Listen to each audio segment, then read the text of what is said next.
Texas வெள்ளம் உலக நாடுகளுக்கு ஒரு எச்சரிக்கை.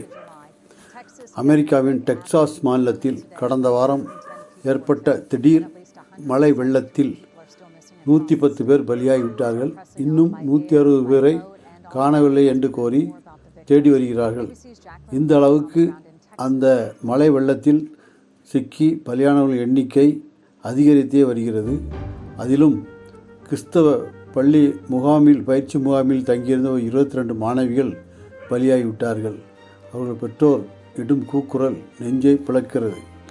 இந்த நவீன காலத்திலும் அதிநவீன கண்டுபிடிப்புகள் உட்பட எல்லா வசதிகளையும் கொண்ட அமெரிக்காவிலேயே ஒரு புயல் மழையை சமாளிக்க முடியாமல் 110 பேரை பலி கொடுக்க வேண்டிய நிலைமை ஏற்பட்டுள்ளது என்றால், மற்ற நாடுகளில் இதுபோன்ற மேகவெடிப்பு மழை சம்பவங்கள் நடந்தால் என்ன செய்வார்கள்? ஆனாலும் இப்போது வானிலை நிபுணர்கள் என்ன சொல்கிறார்கள் என்றால், காலநிலை மாற்றம்தான் இதற்கான காரணம் என்கிறார்கள். காலநிலை மாற்றம் காரணமாக எப்போது வெயில் அடிக்கும், எப்போது மழை வரும், எப்போது புயல் வரும் என்பது தெரியாமலேயே உள்ளது.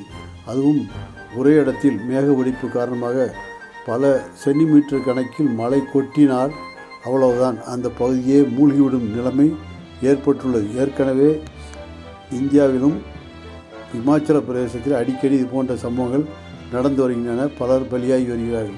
இப்போது அமெரிக்காவில் டெக்சாஸ் மாநிலத்தில் நடந்த இந்த சம்பவம் உலக நாடுகளை வியப்புடன் பார்க்க வைத்துள்ளது. மேலும் அதிர்ச்சியையும் அளித்துள்ளது. இந்த மேகவெடிப்பு மழை சம்பவம் ஏன் ஏற்படுகிறது என்றால், காற்று வெப்பநிலை காரணமாக அதிகமாக சூடாகி திடீரென்று தண்ணீரை கொட்டுகிறது என்று கூறுகிறார்கள்.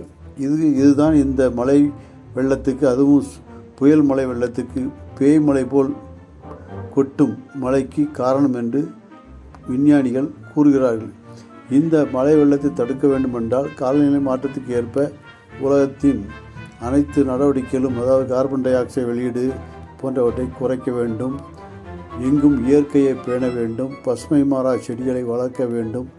எங்கும் உலகம் பசுமையோடு காண வேண்டும். இல்லாவிட்டால் இன்று அமெரிக்காவில் டெக்சாஸ் மாநிலத்தில் நடந்தது உலகின் எல்லா நாடுகளிலும்